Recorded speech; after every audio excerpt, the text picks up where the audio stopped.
Tear your soul apart. Presto, you're dead.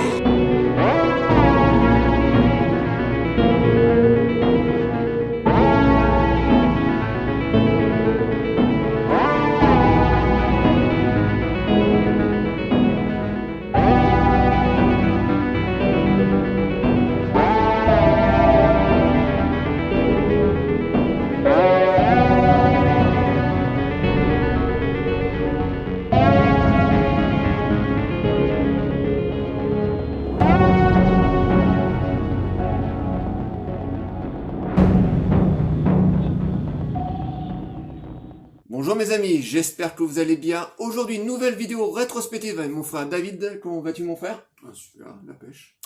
Aujourd'hui, on va vous parler d'un très grand génie des effets spéciaux et doublé d'un très grand marionnettiste. On va vous parler du grand Jim Henson, qui a commencé sa carrière dans les années 60 jusqu'à la fin des années 80. Donc, c'est parti.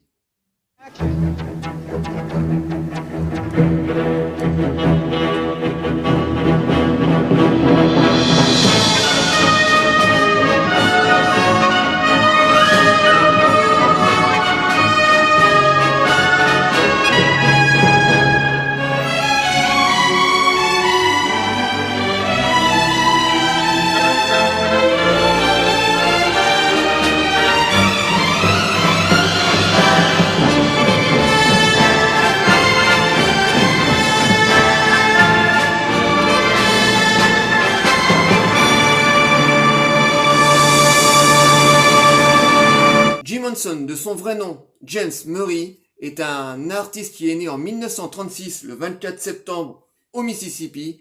C'est un jeune étudiant qui est très attiré par la télévision, surtout par le ventriloquisme. Voilà, dans les années 60, il était fan de tous ces sketchs de cabaret. Après ses études, Jim Henson commence à arriver tout doucement à la télévision. Il commence à travailler sur l'émission pour enfants, la rue Sésame. Bon, après, qu'est-ce qu'il fait? Et ensuite, il va prendre la casquette de producteur. Il va créer ses propres émissions jusqu'à arriver après Rue Sésame, qui a été un gros succès, avec l'apparition déjà de Kermit, qui était en journaliste dans l'émission, dans ce talk show. Il va arriver progressivement, bien sûr, à son deuxième gros succès en tant que producteur et réalisateur et animateur, bien sûr, qui sera le Muppet Show, qui sera un gros succès du début des années 70 jusqu'en fin des années 70, qui sera un programme où au mieux d'avoir des présentateurs normaux, bah là cette fois-ci c'est pareil, c'est des marionnettes qui interrogent, qui font la promotion des films et qui reçoivent des artistes et puis qui promouvoient comment leurs disques et leurs films. Donc gros succès. Et puis par la suite, il fera d'autres émissions un peu plus adultes cette fois-ci, donc il va être très prolifique pour arriver progressivement vers le cinéma. Oui, donc au début des années 80, Jim Henson va commencer à toucher au cinéma parce qu'il a fait un méga carton à la télévision. Il est devenu un maître. D'ailleurs, il a lancé sa propre boîte de studio, donc Jim Henson Productions, je crois. Ouais, c'est ça. Une en tout cas. Ouais, parce qu'il en a eu plusieurs. Et donc, au début des années 80, Jim Henson veut s'essayer au cinéma. Donc, il réalise son tout premier film, un chef-d'œuvre absolu que la plupart des cinéphiles ont au moins vu une fois dans leur vie, le grand film Dark Crystal. Premier essai au cinéma, chef-d'œuvre absolu, voilà, coup de maître, on voit le savoir-faire de Jim Henson. C'est une perle d'animation, voilà. Tous les personnages du film sont des marionnettes, comme était le cas du Muppet Show, mais là, Jim Henson a un budget beaucoup plus conséquent. C'est son tout premier film. Le film est une poésie, voilà, on suit les aventures des Stetses et des Mystiques, donc ça se passe sur une planète reculée au fin fond de l'espace. Je ne me rappelle plus du tout le nom de la planète, mais sur cette planète vit donc les Stetses, d'espèces de créatures, d'espèces de vautours, mélange de sorciers diaboliques, et les mystiques des créatures douces et bonnes. Et ces deux créatures se battent pour le cristal noir, donc la puissance de cette planète. Et les mystiques n'ont qu'une seule chose, n'ont que deux personnages pour pouvoir sauver ce monde, les Gelflings, donc une race qui a été carrément éteinte par les Skeksis. Et les Gelflings, donc Eugène et Mira, vont tout faire pour détruire les Skeksis. C'est un film qui est bourré de poésie, bon, qui a un côté très noir, bon, qui plaît aussi bien aux adultes et aux enfants, bon, beaucoup plus aux adultes qu'aux enfants, parce qu'on a vraiment des codes, pas mal de codes de science-fiction, mais c'est vraiment un coup de génie de la part de Jim Henson. C'est surtout le premier film, et franchement, nous, on l'adore. Qu'est-ce que tu as à dire sur Dark Crystal ? Alors Dark Crystal, pour moi, je vais commencer déjà de parler de l'association avec un grand nom du cinéma, réalisateur et producteur, qui est George Lucas, qui décide de produire donc cette merveille. Et il va retrouver aussi un collaborateur des années 70 où il a énormément travaillé sur Rue Sésame et sur le Muppet Show, c'est le grand Frank Oz. Ils vont faire une merveille sur ce film parce que, comme tu l'as dit, c'est dark fantasy, c'est heroic fantasy, c'est bourré d'action, de poésie, il y a des couleurs partout. Et puis moi, je vais revenir aussi sur le score de Trevor Jones, qui te fait un score monumental d'écriture, de symphonie, avec beaucoup d'instruments comme ça, à cordes, violon.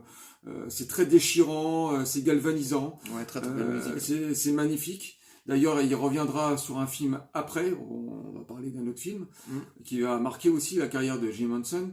Et ce film, voilà, et la confrontation entre ces deux races qui ont un lien direct, hein, les mystiques et les Skeksis. Et que dire sur un chef-d'œuvre pareil. Voilà. Donc, premier coup de maître de Jim Henson. Ah oui, non, mais il y a un travail considérable sur ce film. Rien que les Skeksis, ils sont super bien réalisés. Pour moi, c'est les personnages que je préfère dans le film. Bon, c'est les méchants, mais c'est les personnages que je préfère parce qu'ils sont vraiment très très bien faits. Déjà d'une, elles sont très terrifiantes, là, l'espèce de vautours comme ça, courbés, mélange de sorciers, mais vraiment diaboliques. Ils s'amusent à bouffer des espèces d'oursins là qui courent en permanence sur leur table et tout. C'est vraiment des créatures qui sont vraiment très très bien faites. C'est pareil pour les mystiques. Là, c'est complètement l'inverse des Skeksis. Ce sont des personnages qui sont très bons. Voilà, d'espèces de vieux sages, quoi. Ouais, de vieux sages. Voilà, ça ressemble un peu à des personnages qui sont très lents comme ça, mais qui ont une bonté au fond d'eux.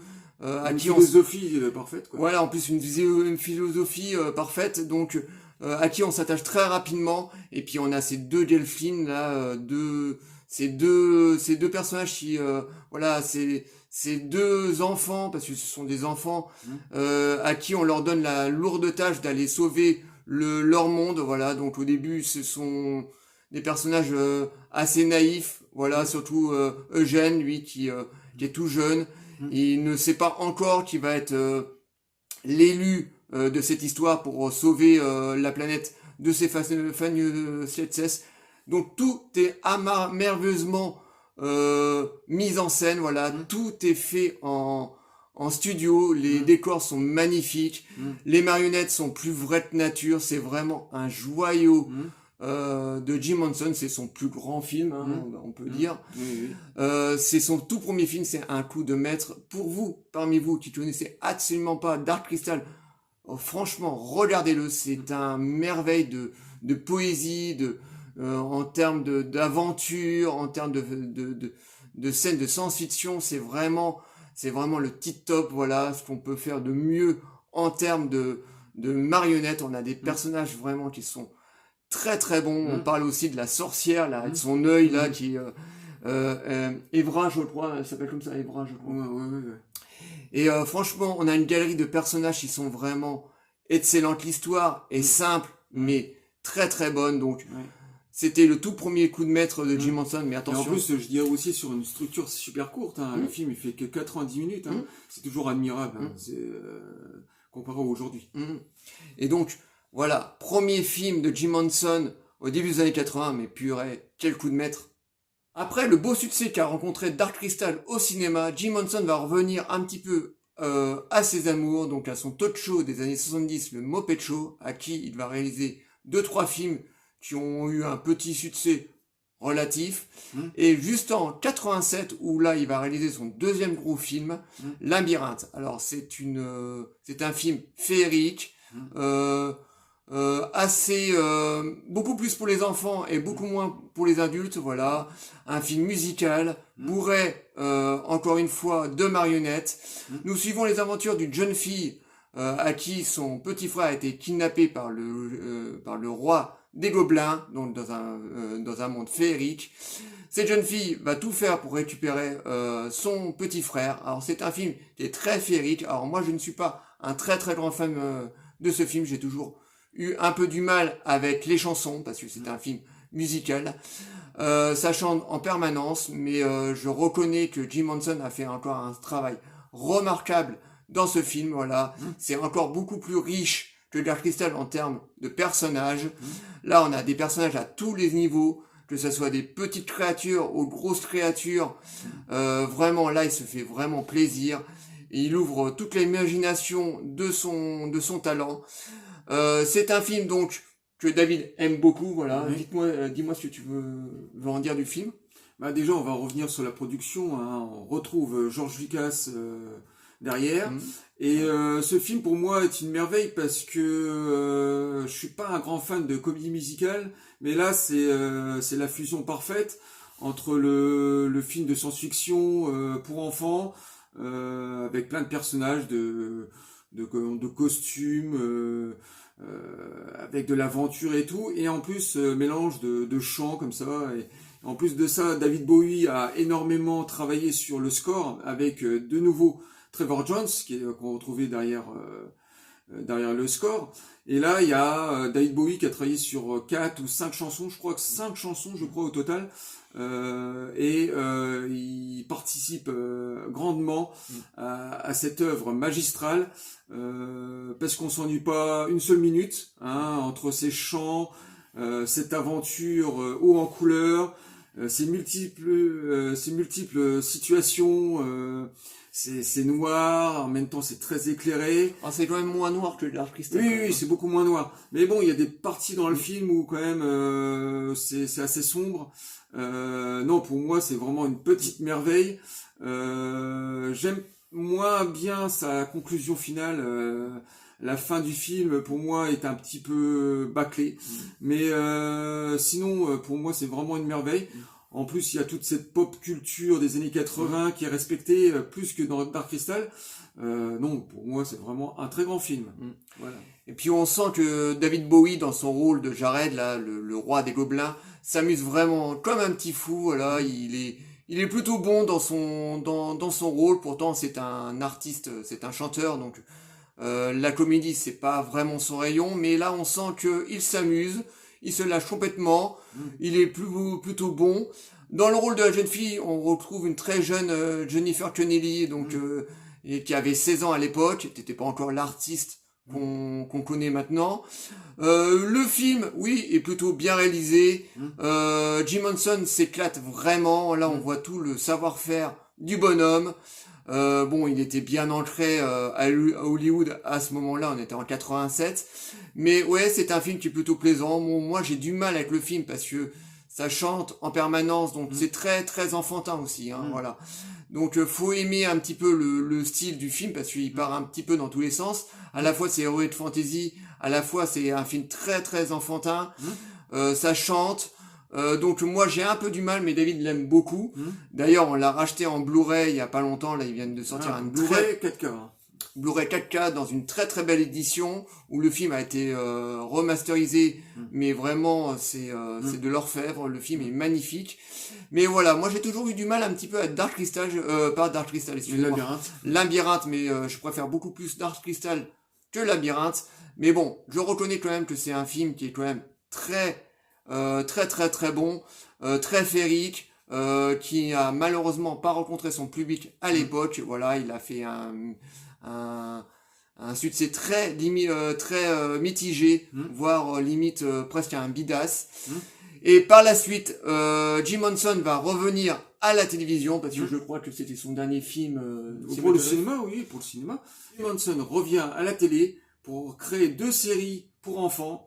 La première, Fraggle Rock, une série fantaisiste, où on suit les aventures de 2 peuples, les Fraggle Rock, des petites créatures qui vivent dans les murs des maisons, et confrontés à une race de géants qui essayent toujours de les choper pour les manger. Ouais. Et nos héros, les Fraggle Rock, sont aidés d'une multitude de personnages en couleur, comme la Grande Crado, qui est une sorte de grande poubelle. Oui, voilà. un tas d'ordures. Un tas d'ordures, pour être exact. Et donc c'est une série qui va sortir en 83, qui aura beaucoup de succès aux États-Unis et ensuite en France, chez nous. Et donc cette série sera diffusée dans l'émission Disney Channel. Et la deuxième réalisation pour la télévision de Jim Henson sera une autre série qui sera Monstres et Merveilles, une série beaucoup plus adulte cette fois-ci. En tout cas, les enfants et les adultes peuvent s'intéresser. Beaucoup plus noir, beaucoup plus dark, qui compte toutes ces légendes européennes, on va dire.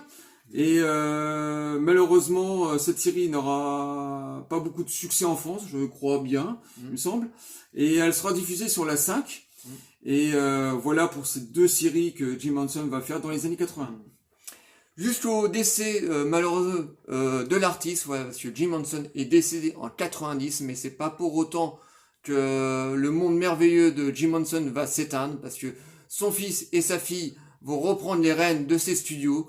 Les enfants, par la suite, vont continuer à réaliser des films, surtout sur le Muppet Show, parce que ils reviennent aux amours de Jim Henson, ce qui a fait sa popularité, donc le Muppet Show, jusqu'en 2018, où les enfants vont produire un nouveau Dark Crystal, cette fois en série télé, qui a été produite par Netflix, une très très belle série, franchement, qui n'a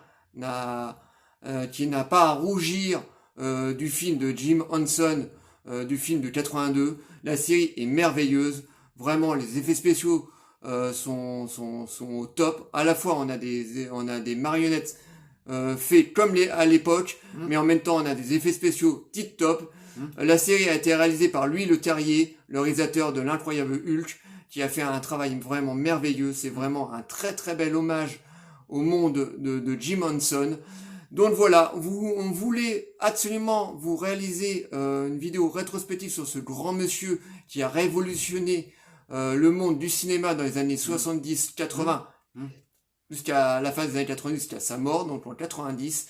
Donc voilà, c'était un très très grand artiste qui a fait du merveilleux travail, voilà, qui a fait des très très bons films cinématographiques. Bon, il en a fait très peu pendant qu'il était encore vivant, mais il en a fait 2 très très bons films. Il a beaucoup travaillé à la télévision surtout. Il a surtout beaucoup travaillé à la télévision, mais il a fait vraiment son chef-d'œuvre au cinéma qui est Dark Crystal, qu'on vous recommande de nouveau. Il faut absolument le voir, c'est vraiment une pépite en termes de monde merveilleux. C'est vraiment un film à voir. Donc voilà, ce monsieur nous manque terriblement. C'était un homme qui était généreux, souriant, qui était aimé par la plupart des artistes de ce métier. Donc il va nous manquer énormément. Voilà. J'espère que cette petite vidéo vous aura plu. Likez, délikez, abonnez-vous. Envoyez-nous des commentaires sur Jim Henson. Dites-nous si vous aimez son univers. Enfin, envoyez-nous n'importe quel message sur Jim Henson. On vous répondra toujours avec plaisir. Et on vous dit à très très bientôt. Ciao les amis.